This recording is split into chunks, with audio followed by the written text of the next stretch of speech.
Hey, what's up guys? In this video, we're going to be taking a look at the KDLINKS X1 Dashcam. I've been looking for a dashcam to replace my previous dashcams that I've been running for the past couple years, the iTronix ITB100 HD. I've been running two of them, front and rear, and they've been doing a good job. However, I'm curious now about some of the updated options that are available now to see if they give better quality, or just kind of what the improvements are. So this is the first one that I'm looking at. When I was looking at this one online, the reason I picked it is because it pretty much checks all the different boxes that I'm looking for. For example, it records at 1080p, so I get full HD high quality video. It records at 30 FPS, so I get nice smooth playback. It can automatically start and stop with my car totally hands-free like any dedicated dash cam would do, unlike my GoPros, which require me to turn them on and start them and stop them and all that. This one is totally automatic and does everything for me. This one also does come with a GPS connector, so you can add in GPS capabilities and it can tell you your speed, it can record where you've been, which I find really helpful. Image quality from what I saw online looks really good in the daytime and in the nighttime. As far as the price, you can find it online for less than $200 on Amazon. When I was looking it up on Amazon, the reason I wound up going with this one, kind of the clincher for me, was I was looking at the reviews, and it's got like over 1,700 reviews on Amazon. Average rating is like about 4.5 stars, so good reviews, and that was actually kind of what made me pick this one. One thing I'm curious about is the fact that this one actually has an LCD screen on the back, which I've figured for a dedicated dash cam is kind of pointless and perhaps a waste of money. On my previous dash cams, I didn't have one. I didn't feel like I needed one. I do have an LCD for my GoPros, which is nice for a camera that you stick up and you're constantly moving and having to adjust the framing. So in that sense, it's handy. But a camera that's permanently installed, I don't really know why I would need an LCD, So I'm really curious to see what the benefits are testing this one out. So with all that said, that's what I'm looking for. That's kind of my background with these cameras. And let's go ahead and dive into some of the details now and figure out how good of a camera it is, how well it works, pros and cons, all that good stuff. Alright, so let's go ahead and take a look now at this KDLINKS X1.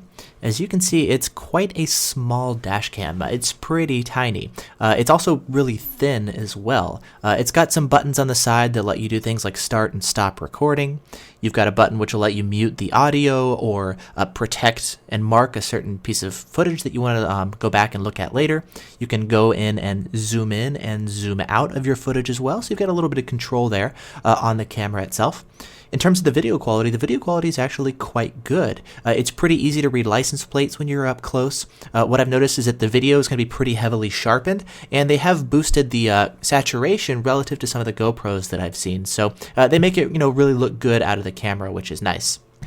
In terms of the boot up time is actually pretty quick. It's one of those things where as soon as it starts up, it only takes a couple seconds and it's up and running really quick, which is nice, so that as soon as you start your car, it's recording almost immediately. So if you're in a parking lot or whatever happens, your camera is right there. My last cameras took about 30 seconds or so to start up, and there was definitely a period of time where I'm driving around and my cameras aren't recording, and I don't like that. So I do like the fact that these ones actually do start up almost instantly.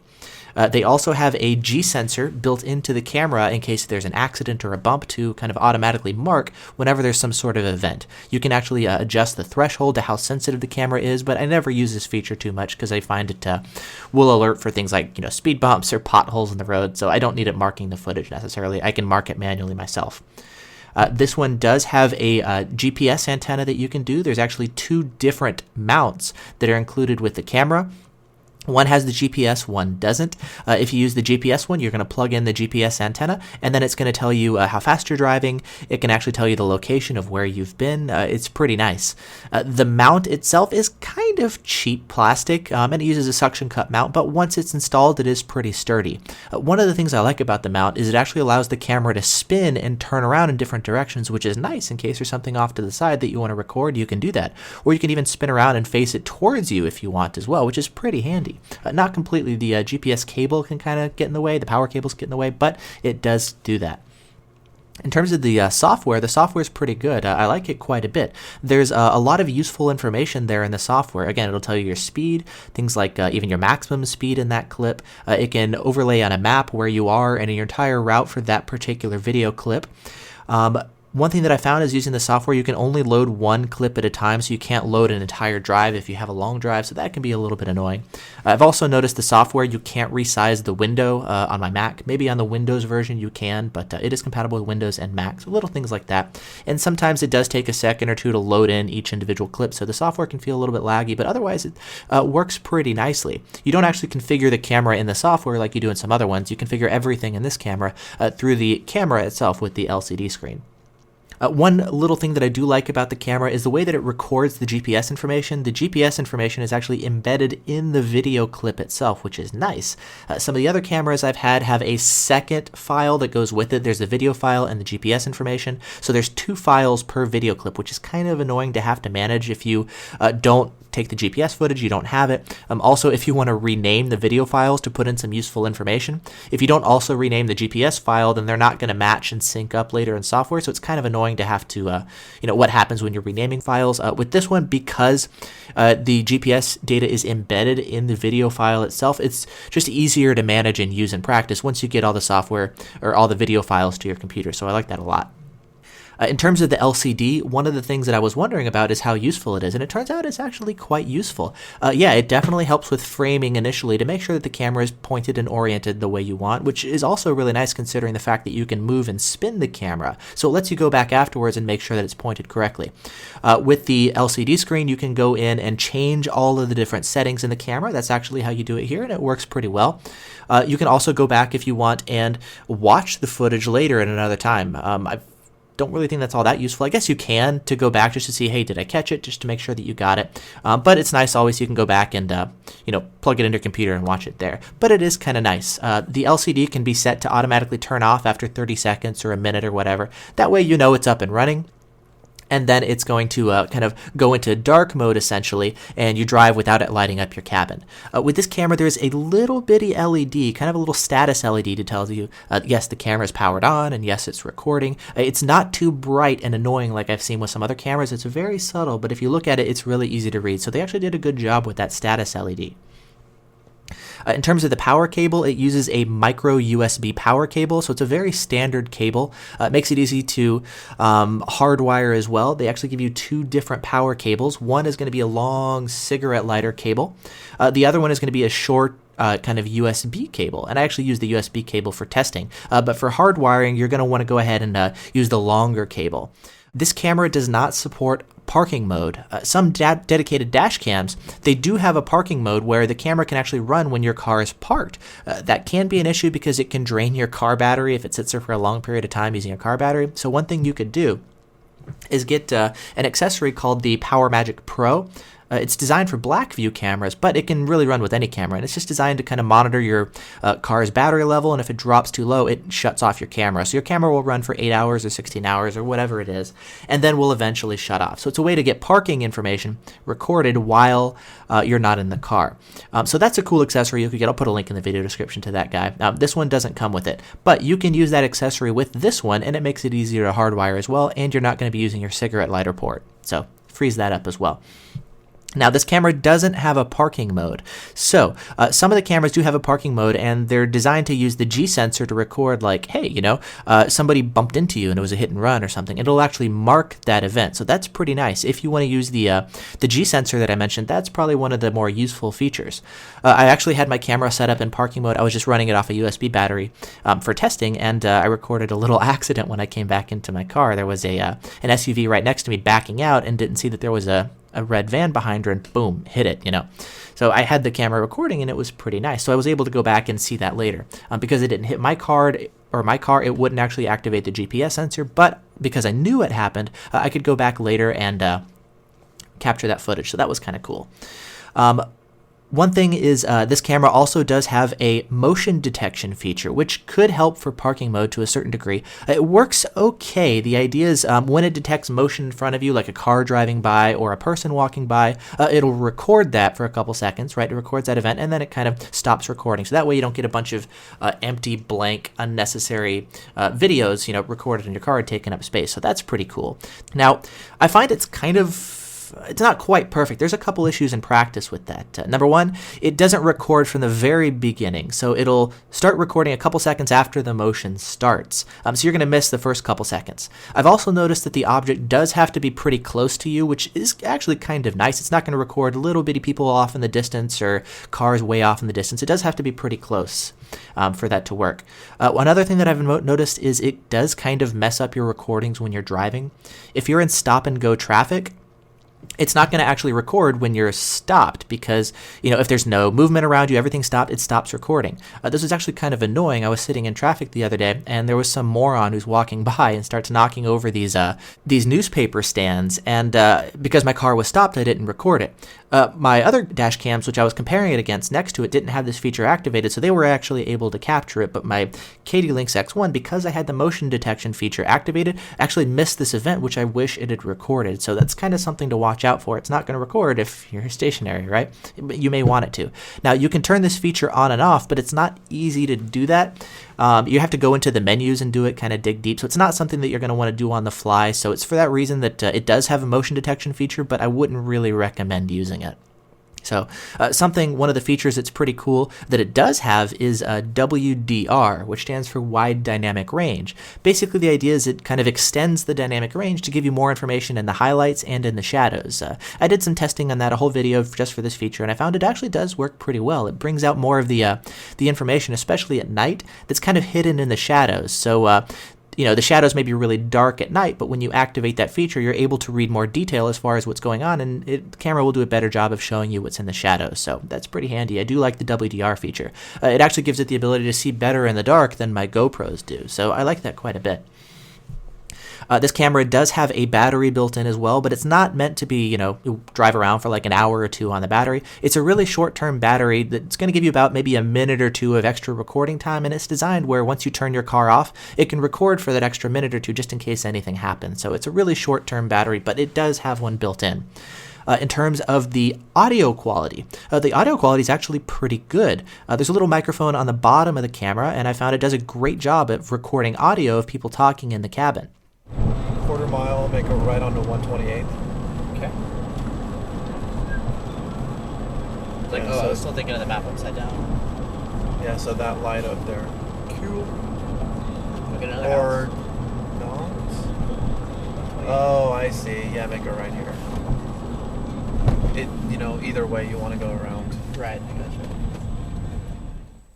gotcha. One annoying thing that I found is there's kind of this high-pitched squeal on all of the recordings that I get, which is actually the reason that I'm going to be returning this particular camera. It's really annoying in the video.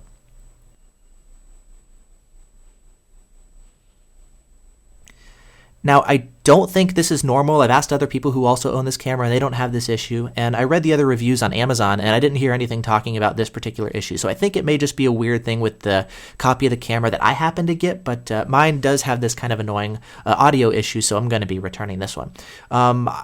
I was actually considering keeping it, it's a nice camera otherwise, but I really want to find out about a lot of the different cameras and just kind of learn more about it. So rather than just settling on this one, I'm still going to be doing more testing on other ones. So if you want to see my reviews of the other dash cams, you can click on the link on screen or down in the video description to get more information on those. Let's see, as far as their customer service, from what I understand, I haven't used it, but apparently their customer service is very responsive and very good. So that's definitely a nice plus as well. In terms of some improvements that I would like to see, some things that I found is, the USB cable doesn't go all the way in. So I noticed if I'm messing around with the camera, it can pop out the power cable, and that can be a little bit annoying.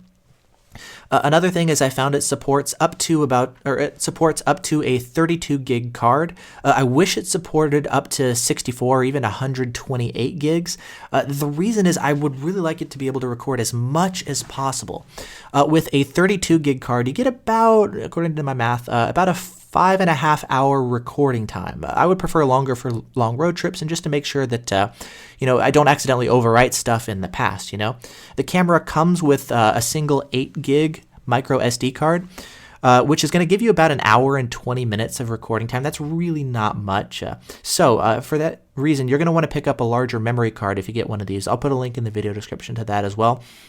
And you'll want to pick up several. The reason is it's going to record on one card, and let's say you find a cool event.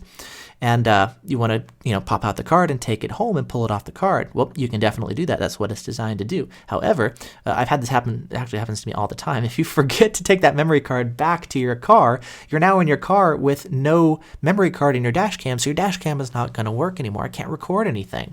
And so it's for that reason that you'll want to keep a spare card or two in your glove box. I keep several. So if you ever need to swap cards or you need backups, it's really easy to pop in without having to go back home. One of the issues that I've seen with this particular camera is that if you forget your memory card, it doesn't do a good job of notifying you. If you forget to put one in, it'll give you a little warning on the LCD screen, but that's it. If you're not paying attention to your camera, you won't see that. It will not give you an audio alarm. My other dash cams will do that. They'll actually beep at you and say, hey, I don't have a memory card. You need to put one in me. So that way I can hear it and say, oh, right, let me go grab one of my spares and toss it in. Or grab it out of my pocket or something. With this one, you don't get any audio alarm, whether the audio beeps are turned on or turned off in the camera. So it's very easy to forget to put a memory card back in this one. Apparently, it does have some internal memory that you can access, but it doesn't actually, I haven't found any ability to use it. If you don't have a card in there, you can't record video, you can't take pictures, you can't do anything. This one can also be used to take still photos, which I guess is kind of cool, but really it's designed to be a video camera. This one, you can also plug it into your computer and use it as a webcam. You can plug it into your TV and view your footage that way, but I found the easiest way to view the footage is just pop out the memory card and put it in your computer and play it that way. A couple other things that I wish it changed was around the lens. It kind of has this silver ring on the front of the lens. I like my cameras to be black and stealthy, and this isn't something that you could too easily cover up with like electrical tape or gaffer's tape or something. I want a camera that doesn't pop out, it's not visible to other people, and it doesn't say steal me, and it doesn't say, hey, I'm recording you with a dash cam. Like, I prefer a little more subtle and stealthy look, and so the silver kind of bling bling, I don't necessarily like that. And this one does have a little bit, not a lot, but it does have some. Another thing I mentioned is the motion detection feature. There's kind of some quirks in using it in practice, so I wouldn't really recommend using it too much. It would be kind of cool if this one did have like a good parking sensor feature, but it doesn't have any sort of parking mode that is really effective, but that's okay. I mean, you could always run it if you want. It's not a big deal, but it doesn't have it built in. Now, how does it compare to the GoPro? This is one of the things I've been most interested in. Well, there's actually a lot of advantages. It's actually better in almost every single way for a dedicated dash cam compared to a GoPro.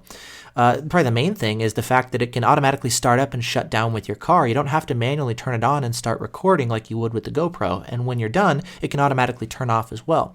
You can't really do that too much with a GoPro. GoPro is going to be too manual, and that's one of the main benefits of using a dedicated dash cam instead of a GoPro. This thing can also, once the card gets full, it can start overwriting any of the previous footage, starting from the beginning. If you manually mark any footage and protect it and say, hey, don't overwrite this, it can do that. But otherwise, it'll kind of continue to record forever until you want to, pull the footage off of it. A GoPro, when it gets full, it's done, and you have to manually clear the footage out, so it's not good for long-term usage like that. So a dedicated dash cam, because it can overwrite previous footage, is very helpful, and this one can do that. I've noticed the video is going to be sharper, particularly at night. During the daytime, it's pretty similar, but at night, the video I've noticed is sharper. It also does do a better job at, like I said, kind of giving you more shadow detail at night when everything is really dark. So that's one of the benefits I found compared to my GoPro Hero 3 Plus Black and my Hero 4 Black Edition, both of which are like, the current top of the line and the previous top of the line GoPros. And so this one actually does a better job at night. I've also found it does a better job in terms of flare control. When you're driving into the sun with the GoPros, you may actually see some flare going in your image, and it kind of covers up other parts of the image. However, what I found is with the KDLINKS X1, it does a better job at managing the flare to where the flare doesn't go all over the place. So I actually like the flare control better on the KDLINKS image than on the GoPro. I also like the fact that the case is mostly black instead of this kind of silvery gray. It makes it more stealthy and less visible to other people. There are things that you can do, like with your GoPro, you can get a black, stealth case for it, or you can get like the GoPro Hero Session. So, there's things that you can do, but just kind of the ones that I was testing, I like the fact that the black case, or more black, of the KDLINKS one made it more stealthy. I also like the fact that it has the GPS capability, so I can record where I've been, where any cool events happen. I could overlay the speed on the video, so I can do more than I can with my GoPro. I've also found that, this one is, $169 or so currently on Amazon, plus minus, I'm sure, whenever you take a look. The GoPros are generally more expensive, so the GoPros are more versatile. You can use them for all sorts of things, but as a dedicated dash cam, I found that this one definitely works better than the GoPros. Some of the advantages of the GoPros, though, are the fact that it can do things like record at 60 FPS if you want super silky smooth video. They can also record at higher resolutions like 2K or even 4K if you get one of the higher end ones. But that eats up memory card space like crazy, so you're probably not going to want to do that. So 1080p at 30 FPS is what the KDLINKS is designed to do, and that's like the sweet spot of recording for dash cams. The GoPros you can mount all over the place, outside of your car, inside your car. You can do all sorts of really creative mounts. But as a dedicated dash cam, you just kind of want it kind of behind your rearview mirror in that location, and that's really what this camera is designed to do best, this KDLINKS one. So it seems like it does do a good job. I'm definitely curious to see how it compares to other dash cams, and that's what I'm going to be doing over the next couple months. So if you liked this review, let me know. Thumbs up. That always helps me to let me know that you like it, and definitely subscribe as well so you can stay updated as I continue to review more of these dash cams. So I'll put a link to this one that you can find on Amazon. Again, I picked it up for like $169 or so. It's a good deal, less than $200. I like that. Again, I'm definitely curious how it compares to more of them, but it definitely seems to be better than a GoPro in terms of a dedicated dash cam. It's got some nice improvements in terms of image quality and all that kind of stuff. And it's actually better than my previous dash cam. I found the video quality is better. It's sharper. It's kind of better in almost every single way. It's smaller. I like it quite a bit. I wish the GPS maybe was integrated in the camera, but that's one of the reasons why the camera is smaller, is because the GPS is actually external. It seems like it's a pretty good dash cam. I like it quite a bit. I like the fact that it's got the LCD. It's pretty handy, and then it kind of turns itself off when you no longer need it. I like the status LED. It does a good job. I like the case design. The video quality is pretty good. The audio is good. That little audio kind of high-pitched squeal thing, it was annoying, not really usable for me to have that, but it sounds like if I was to exchange it for a different camera, that would be resolved as well. So anyways, looks like a pretty good camera. I'm happy with it. I think it's a good choice. So there you go. Again, link in the video description if you want to pick one of these up. Let me know what you think. If you have one, kind of what your take is on it. I've been asking people, and they seem to like theirs quite a bit. So yeah, there you go. There is my look at the KDLINKS X1 dash cam. So awesome. Thanks so much for watching. Hope you enjoyed the review. Catch you in the next one. Bye-bye.